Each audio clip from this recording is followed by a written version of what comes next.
Welcome back candidate. एक बार फिर से आप लोगों का वेलकम है टेक कंप्यूटर के ऑफिशियल यूट्यूब चैनल पर। दोस्तों, काफी सारे स्टूडेंट ने मेरे को कमेंट किया है कि सर हम बीएस कोड तो यूज करते हैं, विजुअल स्टूडियो कोड का यूज करते हैं, बट हम जो है कोड को लिखते समय काफी ज्यादा टाइम लेते हैं।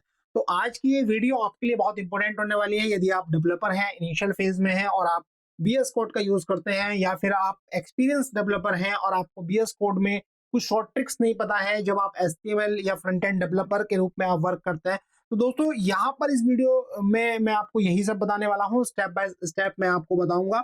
दोस्तों, आप फर्स्ट टाइम अगर इस यूट्यूब चैनल पर आए हैं तो प्लीज इसको सब्सक्राइब कर लीजिए। स्टेप बाय स्टेप सॉल्यूशन मिलता है और बहुत सारी चीजें सीखने को मिलती हैं फ्री ऑफ कॉस्ट। तो दोस्तों, शुरुआत करते हैं कि टॉप 25 एचटीएमएल शॉर्टकट्स मैं आपको बताने वाला हूँ कि जिससे आप जब कोड को लिखेंगे तो उसको आप यूज करेंगे तो आपकी टाइम की सेविंग काफी ज्यादा होगी और आप अच्छे से सीख पाएंगे। तो बिना किसी देरी के स्टार्ट करते हैं और देखते हैं कि क्या है वो शॉर्टकट्स। तो देखिए, सबसे पहले जो है सिंपली आपको डिव लिखना है और यहाँ पे टैब का बटन जो है प्रेस कर देना है। जैसे आप डिव लिखने के बाद टैब का बटन प्रेस करेंगे तो आप इस तरीके की डिव बना पाएंगे। ऐसे अगर आपको हेडर को बनाना है तो आपको सिंपल हेडर लिखना है और यहाँ पर आपको टैब का बटन प्रेस कर देना है तो ऑटोमेटिकली हेडर टैग आ जाएगा। अगर आपको सेक्शन बनाना है तो सेक्शन को लिखना है और टैब का बटन प्रेस कर देना है। अगर आपको फुटर बनाना है तो फुटर को लिखना है और टैब का बटन प्रेस कर देना है। ठीक है। और नेक्स्ट, अगर आपको हाइपरलिंक को क्रिएट करना है तो हाइपरलिंक को जब आप लिखते हैं तो नॉर्मली आप जो है अपना पूरा प्रोसेस को फॉलो करते हैं 4EF और इक्वल लगाकर डबल कोट्स में, और इसमें आपका काफी टाइम चला जाता है। ठीक है। तो इसके लिए बिल्कुल सिंपल है कि आपको ए लिखना है और टैब प्रेस कर देना है। तो डायरेक्टली ए लिखने के बाद जैसे ही आप टैब को प्रेस करेंगे, टैब बटन को प्रेस करेंगे, तो वहां आप देख पाएंगे कैंडिडेट ऑटोमेटिकली आपके सामने जो है हाइपरलिंक का शॉर्टकट जो है आपका जो कोड होता है वो लिखा हुआ जाता है। इसी प्रकार से अगर आपको IMG यानी इमेज लगानी है तो सिंपल IMG लिखना है और टैब बटन को प्रेस कर देना है। यहाँ पर आप SRC यानी लिंक दे देंगे, अल्टरनेटिव में उसका नाम दे देंगे। और अगर आपको BR लगाना है तो सिंपल आप BR लिखेंगे और टैब का बटन प्रेस कर देंगे। तो ये थे 7 बेसिक टैग जिसके थ्रू आप सिंपली आप लिखेंगे और टैब का बटन प्रेस कर देंगे तो ऑटोमेटिकली जो है आपके सामने ये आपका कोड आ जाएगा। इससे आपकी टाइम की काफी सेविंग हो सकती है। अगर हम बात करें कि ऐड करना है आपको क्लासेस को आईडी के साथ में, ठीक है, या आईडी को ऐड करना है या क्लास को ऐड करना है, जैसे कि फॉर एग्जांपल आपको डिप बनाते हैं कहीं पर और डिप में आपको क्लास देनी है, तो ये कैसे आप कर पाएंगे? तो सिंपल आप लिखेंगे जो है जो भी क्लास का नाम लिखना है। फॉर एग्जांपल मैं लिखता हूँ टैग कंप्यूटर और जैसे ही मैं टैब को प्रेस करूंगा तो देखिए टैग टैग कंप्यूटर के नाम की जो क्लास है वो आपके सामने आ जाएगी। ठीक है, डिप के अंदर आ जाएगी। नेक्स्ट है कि अगर आपको आईडी क्रिएट करनी है और आईडी को क्रिएट करते समय जब आपको डिप क्रिएट करना है, डिप के अंदर आपको आईडी लेना है, तो उसके लिए आप क्या करेंगे? तो सिंपल आपको हैश का सिंबल दबाना है और यहाँ पर उसका नाम लिखना है जो भी आपको आईडी बनानी है। तो फॉर एग्जांपल मैं टैग के नाम से बनाता हूँ और यहाँ पर टैब का बटन जैसे ही मैं प्रेस करूंगा तो आप क्या देख पा रहे हैं कैंडिडेट, जो डिप बनेगी उसके अंदर जो आईडी होगी वो टैग होगी। तो इस तरीके से इन सब चीजों को आप यूज करके बहुत इजिली तौर पर इनको कर सकते हैं। नेक्स्ट है कि अगर आपको डिप बनाना है, कि मान लीजिए हमको एक डिप बनाना है और डिप की जो क्लास है उसको उसका नाम लिखना है, तो सिंपल आपको डिप लिखना है, डॉट लिखना है और उस क्लास का नेम लिखकर जो है एंटर प्रेस कर देना है या फिर आप टैब को प्रेस कर देंगे तो आपके सामने क्या होगा कैंडिडेट, आपके सामने डिप आ जाएगी, डिप के अंदर क्लास और क्लास का नेम क्लास हो जाएगा। ठीक है। और अगर आपके के लिए मैं बात करूं कि आपको आईडी बनाना है, ठीक है, डिप के अंदर आईडी को क्रिएट करना है, तो सिंपली आपको डिप लिखना है, हैश का सिंबल प्रेस करना है और आईडी, और जैसे आप टैब प्रेस करेंगे तो आप देख पाएंगे कैंडिडेट आपके सामने क्या आ गया है कि डिप बनकर आ गई है और डिप के आगे जो डिप की आईडी है वो आईडी के ही नाम की बन के आ गई है। तो जब भी आप इस तरीके की चीजों को सीखते हैं तो आप अपनी जो स्पीड है, आप जो काम करने की क्षमता है, आप जूनियर से सीनियर की तरफ मूव कर पाते हैं और आपको कुछ एडिशनल चीजें आती हैं। नंबर 12 है कि आपको क्रिएट करना है यूएल को और उसका क्लास का नाम देना है लिस्ट, जिसके अंदर 3 जो है आपको एलआई जोड़ने हैं और उसके अंदर क्लास जो होगी वो होगी आइटम। तो इसको आप कैसे कर पाएंगे? तो इसके लिए आपको शॉर्ट को जो लिखेंगे यूएल लिखेंगे डॉट लिस्ट और ग्रेटर देन का जो है सिंबल लगाएंगे एलआई डॉट आइटम्स, जो भी आपको नाम लिखना है क्लास का। ठीक है। फिर मल्टीप्लाई का आप सिंबल लगाएंगे। ठीक है, कितनी आपको आइटम्स उसमें रखना है, फॉर एग्जाम्पल 3 रखना है। यूएल का मतलब अनऑर्डर लिस्ट यहाँ पर हो गया है और डॉट लिस्ट का मतलब क्लास का नाम लिस्ट होगा और इसके अंदर 3 आइटम्स बनेंगे। ठीक है, जिसके नाम होंगे आइटम्स क्लास के। तो ये देखिए कैंडिडेट, जैसे ही मैंने यहाँ पर टैब को प्रेस किया है, वहां पर यूएल आ गया, यूएल की क्लास का नेम आ गया लिस्ट, और उसके अंदर 3 जो है चिल्ड्रन एलिमेंट आ गए हैं एलआई, और एलआई की जो क्लास का नाम आ गया वो हो गया आइटम। तो इस तरीके से आप शॉर्ट कट को लिखकर ये आप काम कर सकते हैं। अब नेस्टेड एलिमेंट की अगर हम बात करें तो फॉर एग्जांपल अगर हमें डिप बनाना है और डिप के अंदर एक पैराग्राफ टैग को लेना है और उसको क्लोज और ओपन सब करना है, ठीक है। तो नेस्टिंग के लिए सिंपली देखिए क्या है कि अगर जिस भी चीज को आपको बनाना है, फॉर एग्जाम्पल आपको डिप, ठीक है, डिप बनाना है, फिर आप ग्रेटर देन का सिंबल लगाएंगे और यहाँ पर पी को लिखेंगे। जैसे ही लिखने के बाद जैसे आप टैब प्रेस करेंगे तो ये क्या आप देख पाएंगे कि डिप और डिप के अंदर पैराग्राफ आ गया है, ठीक है। नेक्स्ट अगर हम बात करें कैंडिडेट कि क्रिएट यूएल, यानी आपको अनऑर्डर लिस्ट क्रिएट करनी है और 5 एलआई एलिमेंट क्रिएट कर रहे हैं, तो उसके लिए क्या करेंगे, तो यूएल और ग्रेटर देन का सिंबल लगाएंगे, ठीक है, एलआई मल्टीप्लाई बाई जितने भी आपको नंबर ऑफ आइटम्स एलआई में ऐड करने हैं। तो जैसे ही मैं लिखकर टैब को प्रेस करूंगा तो देखिए यूएल, यानी यूएल और यूएल के अंदर 5 आइटम्स को अगर हमको लेना है तो हम ले सकते हैं, ठीक है। तो इस तरीके से आप शॉर्ट कट लिखकर अपनी जो है परफॉर्मेंस को इंप्रूव कर पाएंगे। सेकंड है कि अगर आपको क्रिएट करना है एक नैब जिसके अंदर एक यूएल होना चाहिए, उसके अंदर 3 एलआई एलिमेंट होने चाहिए और सबके अंदर एक ए यानी जो है ए टैग भी उसके अंदर होना चाहिए। तो उसके लिए कैसे आप कोड लिखेंगे, ठीक है। तो ये एक मन में डाउट आता है। सबसे पहले आप नैब लिखेंगे, नैब के अंदर आपको क्या लेना है कैंडिडेट, नैब के अंदर आपको लेना है यूएल, और यूएल के अंदर कितने एलआई लेने हैं, तो आपको लेना है एलआई मल्टीप्लाई बाई 3, और उसके अंदर कितने आपको हाइपरलिंक लेने हैं, तो सिंपल ए, और जैसे आप टैब प्रेस करेंगे तो देखिए क्या हो गया, आपके सामने आ गया है कि नैब, और नैब के अंदर यूएल टैग, यूएल के अंदर एलआई और एलआई के अंदर ए टैग, ठीक है। तो ये जो कंडीशन है इस तरीके से आप लगाकर ये अपनी, तो यहाँ पर कैंडिडेट अगर हमको मल्टीपल क्लासेस एंड आईडीज को क्रिएट करना है, जैसे फॉर एग्जांपल क्रिएट करना है एक डिप को, और डिप के अंदर हमें क्लास बनानी है, क्लास में भी क्लास 1 क्लास 2 इस तरीके से अगर हमको बनाना है तो हम कैसे बना पाएंगे। उसके लिए आप लिखेंगे डिप डॉट क्लास 1 डॉट, फिर जो भी क्लास है क्लास 2 और जितनी भी क्लासेस आपको लिखनी है, ठीक है, डॉट लगा के लिखते रहेंगे। जैसे ही मैं टैब प्रेस करूंगा तो क्या देख पाएंगे आप कैंडिडेट, डिप और डिप के अंदर क्लास, और क्लास के अंदर क्लास का नेम क्लास 1 क्लास 2, ठीक है। तो इस तरीके से आप मल्टीपल क्लासेस एंड आईडीज को बना सकते हैं।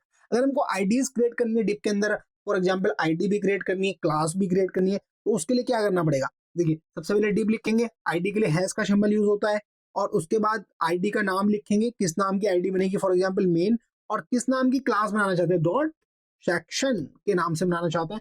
जैसे मैं टैब प्रेस करूंगा तो आप क्या देख पाएंगे कैंडिडेट, आपके सामने डिप क्रिएट होकर आ गया है, और डिप के अंदर आईडी आ गई है जिसका नाम है मेन, और जो क्लास है उसका नाम है सेक्शन।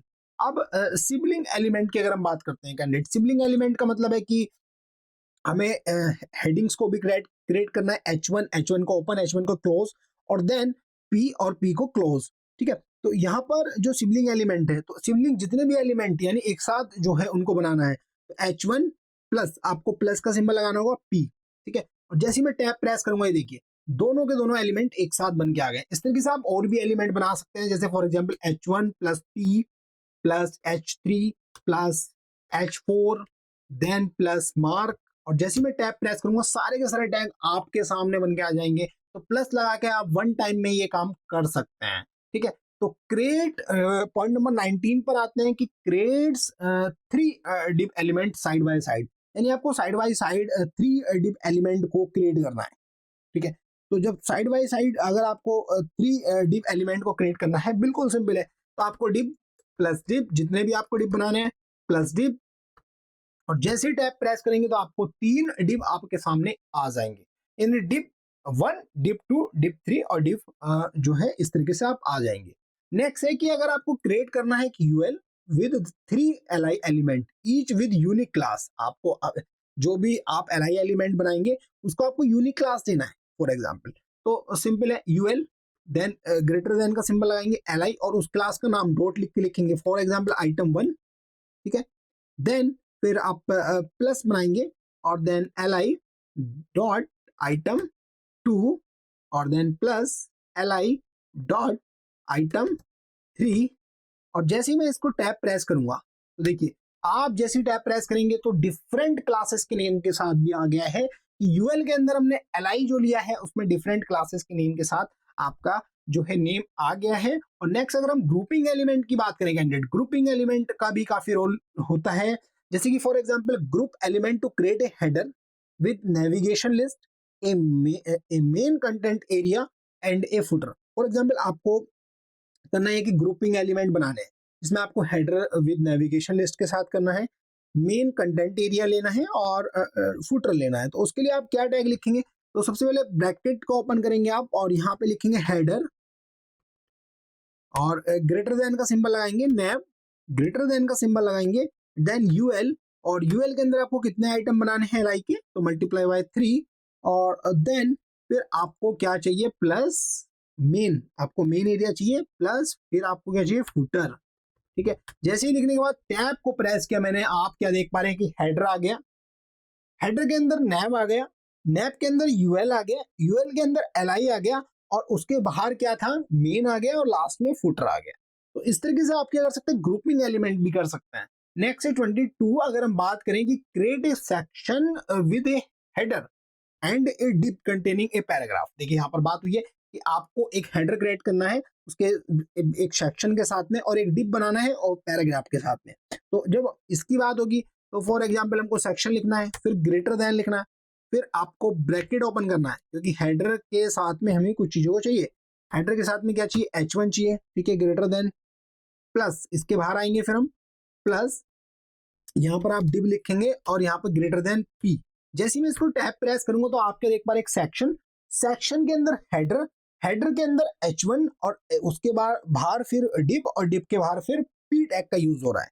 तो इस तरीके से आप जो है छोटे छोटे कोड्स को अगर आपको थोड़ा सा ये समझ में आ जाएगा अच्छे से तो आप अपने काफी टाइम की सेविंग कर सकते हैं। अब जैसे रिपीटिंग जो है एलिमेंट अगर आपको क्रिएट करना है, फॉर एग्जांपल आपको रिपीटिंग एलिमेंट्स को क्रिएट करना है, रिपीटिंग एलिमेंट्स का भी काफी रोल होता है। तो यहाँ पर बात हो रही है कैंडिडेट रिपीटिंग एलिमेंट की, यानी रिपीटिंग एलिमेंट का मतलब है यहाँ पे आपको क्रिएट करना है कि यूएल यानी unorder list with 4 LI element. तो इसके लिए मैं ऑलरेडी डिफाइन कर चुका हूं ऊपर भी कि UL greater than LI multiply by जितने भी आपको एलिमेंट बनाने हैं। और जैसे आप टैब प्रेस करेंगे तो आप क्या देख पाएंगे यहाँ पर ऑटोमेटिकली यूएल और यूएल के अंदर 4 एलआई एलिमेंट ऑटोमेटिक ऐड हो जाएंगे। Creates a table with 3 TR rows each containing 2 TD cell. अगर ये काफी बार होता है कि हमको टेबल को क्रिएट करना है और टेबल के अंदर 3 रोज को आपको बनाना है और हर किसी के अंदर 2 कॉलम्स को रखना है। तो सिंपल है टेबल, ठीक है, ग्रेटर देन का सिंबल लगाएंगे, टीआर मल्टीप्लाई बाय कितनी रोज बनानी है 3, ठीक है, फिर हम क्या करेंगे ग्रेटर देन का सिंबल लगाएंगे टीडी मल्टीप्लाई बाय कितने कॉलम बनाने 2। जैसे ही मैं इसको प्रेस करके टैब दबाऊंगा तो आपके देख पाएंगे टेबल, टेबल के अंदर 2 रोज आ गई है बनके, सॉरी 3 रोज आ गई है और हर रोज के अंदर 2 कॉलम्स जो है बनकर आ गए। और नेक्स्ट है कि अगर आपको क्रिएट करना है 3 div element with classes class 1 class 2 and class 3, तो आप क्या कर सकते हैं यूज कर सकते हैं इंक्रीमेंटल नंबर के साथ अगर आपको करना है। तो इसके लिए देखिए करना क्या होगा, सिंपली आपको डिव लिखना होगा डॉट फिर क्लास, देन आपको डॉलर का सिंबल लगाना होगा और मल्टीप्लाई बाय 3। डेट मीन्स की 3 रोज बनेंगी, 3 डिव्स बनेगी यहाँ पर और जो डिव होंगी उसमें क्लास का नाम क्रम वाइज बढ़ता चला जाएगा 1 2 3, ठीक है। और यहाँ पर जैसे ही मैं टैब प्रेस करूंगा तो क्या देख पा रहे कैंडिडेट आप, डिव बनी है, डिव के अंदर क्लास बनी है, क्लास 1 क्लास 2 एंड क्लास 3। तो ये देखिए ये 25 HTML की जो सोर्स थी, यानी जब आप कोड को लिखते हैं तो काफी सारी प्रॉब्लम्स आपके सामने आती है, बेसिक स्ट्रक्चर को नोट डाउन करते समय आपके सामने प्रॉब्लम आती है। तो यहाँ पर हमने practically implementation step by step देखा है। आई होप कि आपको ये समझ में आया होगा अच्छे से और आप जो है इसे सीख कर अपनी स्पीड को बढ़ा सकते हैं। तो दोस्तों ये वीडियो आपको कैसी लगी ये कमेंट में जरूर बताइएगा और स्टेप बाय स्टेप जो है चीजों को फॉलो करते रहिए, काफी ज्यादा इंटरेस्ट आपको आने वाला है, बहुत सारी चीजें आपको सिखाई जाती हैं। और अगर आपको जो है किसी क्वेश्चन में डाउट है तो आप हमसे कमेंट कर सकते हैं या हमारे व्हाट्सएप दिए गए नंबर पर हमसे कनेक्ट कर सकते हैं। और नोट्स के लिए आप हमारे दिए गए नीचे लिंक को क्लिक करेंगे तो आप नोट्स भी इसका डाउनलोड कर पाएंगे। Thanks for watching this video, मिलते हैं नेक्स्ट वीडियो में। Have a nice day.